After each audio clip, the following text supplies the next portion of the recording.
They changed. I didn't.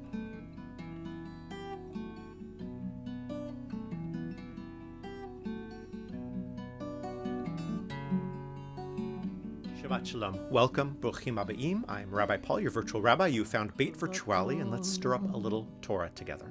They changed. I didn't. These are hard words to navigate as a pastoral therapist, especially as they are probably being uttered in the sort of counseling that members of a synagogue call the rabbi into when there is very little hope of that marriage surviving.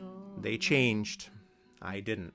Since what is being said and what is being communicated is seldom the same, the translation of these words lands somewhere closer to, I didn't know about that aspect of my partner when we first met, which is the gentler version of what's really being said. I didn't want to see or acknowledge that aspect of my partner, and I hoped it would either change, or I could change it, or that it would just go away. Acknowledge there are people who are uniquely talented at fooling others and who have brilliantly and terrifyingly hid dual lives. When those moments of non-life affirming humanity have been unearthed, they changed. I didn't represents clear truth, if not pathos itself. Existing simultaneously, however, is our capacity not to see what we don't want to see and to avoid dealing with that which we would rather avoid. They changed, I didn't, in these cases may be technically true, but only tell a tiny bit of the larger story. A simple line of narrative pivot at the beginning of the Exodus narrative speaks, believe it or not, to this exact truth. Vayakom melech chadash ha-Mitzrayim asher lo yada et Yosef. A new king arose over Egypt who did not know Joseph. It turns out that this simple line is not so simple, but rather a simple formulation of what is an archetypal truth. On the surface, this line seems obvious. This would have been required by both the narrative and any history that might exist beneath the narrative. The governmental reality of one time that welcomed the Hebrew people changed over time until enough pharaohs had passed that the importance of Joseph became lost. Another way of putting this might be something like, hey, never use your resources wisely when there's a nice scapegoat available. But that might be just a little too cynical even for me. Sadly, the archetypal truth underlying this verse does not take much thinking or researching to uncover. Take, for example, King Wenceslas I of Bohemia, not to be mistaken with good King Wenceslas of Christmas Carol fame, who was not actually a king at all, but a duke and was then assassinated by his brother Boleslaus the Cruel. Isn't history fun, and wouldn't life be simpler if we all had to introduce ourselves by our most defining character trait? Or maybe I'm just not going to go there. Anyway, the 13th century Wenceslas I, as opposed to the heralded and sainted 10th century version, plays a type of archetypal pharaoh to the European Jewry's tribes of Israel. What modern history calls emancipation, the conferring of full legal rights onto a Jewish population, usually traced its beginning to that beginning in France in the 18th century. Nascent hints of the actual possibility of this, however, dates all the way back to Wenceslas I. This also begins the explanation for why, although we call Jews of European descent Ashkenazi, which literally translates into German, that by the time we hit the 1930s, there were actually about 565,000 Jews in Germany, and, well, in Poland, for example, there were over 3 million. Jews entered Ashkenaz, Germany, most likely as slaves serving in the Roman armies, as the Roman Empire made its way up the Rhine River. Hundreds of years later, Jewish enclaves such as those in Schum, the German cities of Speyer, Worms, and Mainz, became bastions of Jewish culture and learning, but as well, targets of periodic blood libels and the pogroms that would result from these. When opportunities for better life opened up, such as, for example, through the policies of people like King Wenceslas I, waves of migration moved from west to east and established what eventually would become the much more populous Eastern European Judaism, up until the 40s. Naturally, it's not only one period of history that is non-glamorous and unproblematic, and the Wenceslas I story is not one of perfection and kumbaya, as vast sums of money were levied on Jews for the privilege of living with legal rights. And then another king rose in Bohemia that did not know Joseph. History records that the very next king with the name Wenceslas did such things as mend the town walls using broken up stones from Jewish gravestones, so that's charming. And then a century later, we get, I believe it was the fourth of that name, who put all the Jews of Bohemia into jail in order to extort them for even higher taxes. A new king arose, indeed, who did not know Joseph. I might not exactly believe the Torah is meant to record history in the way that we understand history today, but that doesn't mean that I don't believe fully that it records truth. Particularly interesting, at least for me, about many classical commentaries surrounding the new king arising in Egypt that did not know Joseph, is that there is an actual debate about the meaning of this verse. For the last centuries, for hundreds of years, as a part of what I would call a misguided attempt to confirm historical truth of the Bible. I know too much, but there it is. But by matching names to dates and places and peoples, various pharaohs have been put forth as potential real historical personages behind Joseph's Pharaoh and Moses's Pharaoh. But way before our modern search for that kind of truth, Jewish commentators were instead concerned about the meaning of this verse. And in the Talmud, this is argued, and Rashi, as usual, most succinctly comments later on this. Rob and Samuel, from Babylonian Talmudic fame, differed in their interpretation of these words. One said that he, the new king that arose, was really a new king, and the other said that he was the same king, but he made new edicts, new policies. Now, before we roll our eyes too much, the Amoraim, the rabbis of the 3rd to 6th centuries, knew their Tanakh pretty darn well, thank you very much better than we do, and they were quite aware of the generations that the narrative talks about between the time of Joseph and the time of Moses. It is actually explicit in the 2 verses before our verse. Joseph died and all his brothers and all that generation, but the Israelites were fertile and prolific. They multiplied and increased very greatly so that the land was filled with them. Unless pharaohs lived hundreds of years or the Hebrew peoples were actually rabbits, of course these pharaohs were different folks. Were Samuel and Rob daft for debating this? Or is it that we are allowed to, at least at times, if not always, think in terms of metaphor when we read the Torah, and through this have the curtain open up on life as it actually is, as opposed to life as we would wish it to be? At a personal, at a human, at a direct, everyday living level, this goes back to they changed, I didn't. Can we agree that it's a truth of life that at least in some level everyone changes? And that it's an unfortunate truth of life that from our perspective, the change we see in others can be unpleasant for us. Remember, like it or not, we see through our subjective narrative. Our narrative is not truth. No matter how much we demand it to be, it is simply our subjective perspective. And to illustrate this, if from my perspective, I am a good partner and my partner begins manifesting behaviors that seem to tear apart the stability of this relationship, then my perspective of this being unpleasant change is justified.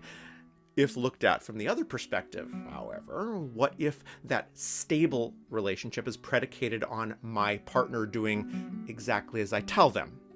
And the unpleasant change I see in them is that they begin standing up for themselves. How ethical is my perspective now? How much truth is in my narrative? Who's the Pharaoh in this story now? The debate between Rob and Samuel in Masechet Sotah is not about history, it's about history. Okay, let me try that again. The debate between Rob and Samuel is not about the lists of pharaohs in the New Kingdom period of Egypt, but rather the lives we live in the world we see around us. One tool that I like to use in pastoral therapy and marriage counseling is to draw a series of arcs on the whiteboard to help us visualize the trajectory and the past of our relationships. The first arc is steep and short, the second flattened a bit and longer, not so high, not so low, and the third and fourth progressively broader and flatter. The first one represents the magnificent chemical mountaintop of romantic love. We start at nothing, literally before we meet them, and then a meet cute, or these days perhaps, I guess, a meet swipe right. Anyway, and a successful pheromonal collision shoot us up the stars of heightened emotions and sexuality and expectations of answering back texts a millisecond after I've sent mine. Back when I was a young human, this first arc lasted a few months to a maximum of a year before the first downturn, a downturn that will end a relationship often at the first uttered, "They changed. I didn't." Of course, for this first arc, the underlying truth falls closer to, When we met in that club, I guess I didn't know you very well, and since then, we haven't really come up for breath quite long enough until we had that political discussion just now, and I realized it's time for me to be going. Or there are other possibilities. Sometimes that downturn is something like, nice meeting your family. You do you. Have a nice life. If we are being uncomfortably self-honest, it might even be, I no longer have enough energy to hide from you my true hygienic habits, to which our departure might be accompanied with you saying to me, you do you, have a nice life. In nearly all cases, it means the chemical explosion that has defined our past months or year is no longer there, and there's not enough left outside that to work for something new. And nonetheless, although that first arc may be short, it is intense, and the ending of it can be devastating, especially to the one not ready for it to end. Now, the movement from Arc 1 to Arc 2 echoes the movement from meet cute to meet the person behind the curtain. Stepping into the second arc, or onto the second arc, requires confrontation with both the loss of the most intense aspects or highs from those first months and the first encounter with the new Pharaoh. Because is it a new Pharaoh, or do we perceive that just because there has been some personal policy change? Has a new edict been issued? What? You like American football? What kind of person are you? May come from the fact that I've been hiding my addiction to the Philadelphia Eagles, probably because on that second date where you said, I hate American football, and anyone who likes American football is an idiot. You don't like American football, do you? And yeah, but I didn't want the chemical explosion that was happening to end. Or it might also be that a friend of mine gave me a gift of tickets in a box at Lincoln Financial Field, and it was so cool I was transformed by the entire experience. New Pharaoh or new policy? Either way, the change is either confronted, negotiated, and worked through, or it's not. If it is negotiated, it becomes a part of the next arc written into the contracts of this new relationship. If it's brushed below the surface, it will provide the base of the material that will eventually break down and start the downward turn of the end of the second arc. If you want to see this formation and dissolution of arcs in quite truthful fashion, watch the Beyond trilogy, Beyond Sunset, the movies of Art Linkletter with Julia Delpy and Ethan Hawke. They are exactly this, and they are so popular and painful because of their underlying truths. Making a longer discussion slightly shorter, new arcs come naturally as a part of marriage, for example, or are forced by new realities and contracts like those surrounding children. Making a complicated discussion a little bit more simple, the ability for those arcs to project themselves, survival into the future, is really predicated on our willingness to negotiate as we change, as a new Pharaoh arises, or as something that we have unintendedly or deliberately hidden comes to light, the same Pharaoh with a new policy. Successful negotiation means entering into a new arc, a new nature to the relationship, more opportunity for stabler growth and change. A new arc created by one partner, however, through forced submission of the other, will eventually lead to the destruction of the other, or their leaving the arc in a dramatic fashion. Remember, we are talking about the Exodus story here. Pharaoh's out there.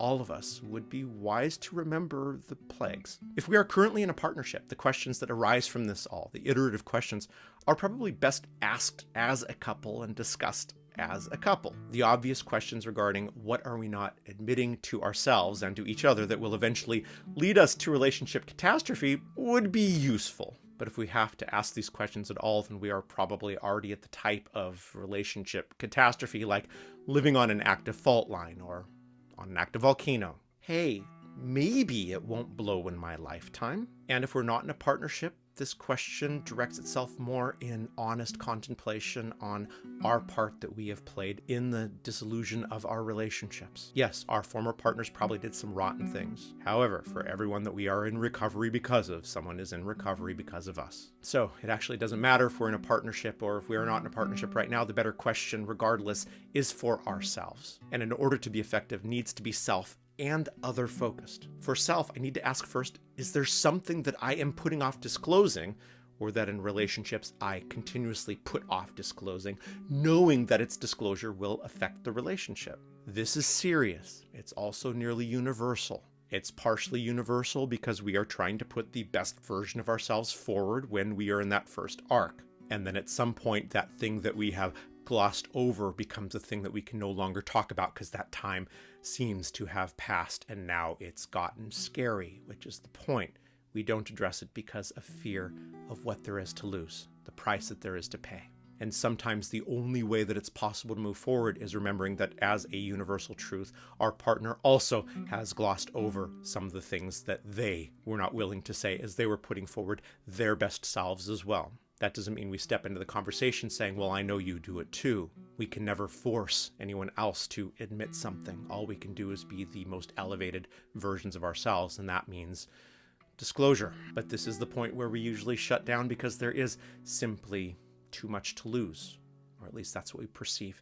The price to pay for not disclosing, however, is probably steeper, as unwillingness to discuss the volcano is not going to have anything to do with preventing the eruption of that volcano. That other focused thing is most often that thing that I don't want to acknowledge about my partner, but it's driving me crazy. Perhaps they do like American football, and I think that does make them an idiot. Okay, fine, but good to add to that longevity in a relationship is probably affected by thinking that your partner is an idiot. If the behavior we dislike is not unethical, then essentially we are hooked up on something that's aesthetic. And then we ask, is it an aesthetic deal breaker? Do I not want to be with this person because they love American football and I find people who love American football to be idiots? If that's the case, all right, I guess better to know that now. At the same time, looking at myself in the mirror and acknowledging the thing that I hate about my partner. Do they have an equal disgust for that commentator that I watch on YouTube, or the type of books or movies that I like?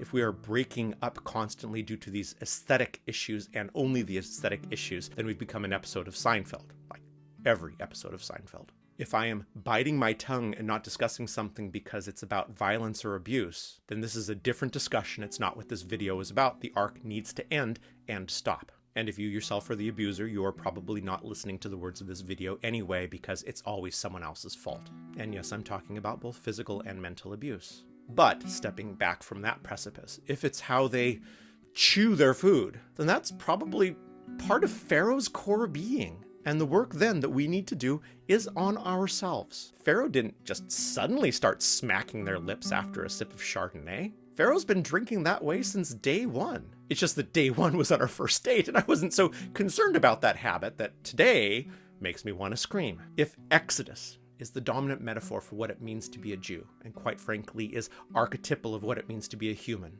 then the circumstances that led to the situation that required an exodus seem to be critical to discuss. And the beginning, the pivot point that leads us into that narrative is a new king arose in Egypt who did not know Pharaoh. Remember that the telling of the Exodus story requires us every Passover in the Haggadah to say, behold, Dor Vador. In every generation, we are required to tell the story of the Exodus as if it is happening to us now in real time, in actuality. That's not merely exercise. That is a psychological truth from our religious tradition. And it's only possible to do that, to take advantage of that truth, to use it as a living, breathing part of our life, when we recognize that the Exodus story is not about potential archaeological dates on a timeline, but rather the fact that we act out this tale in every day of our lives if we're only able to see it, if we're only able to admit it. Without that awareness, they changed, I didn't, quickly becomes, I'm always the good person, and you're Pharaoh. But adding on to this, then the question of,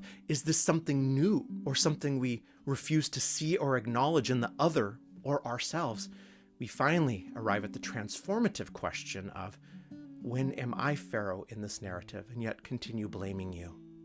Shabbat Shalom, everyone. We'll see you next time.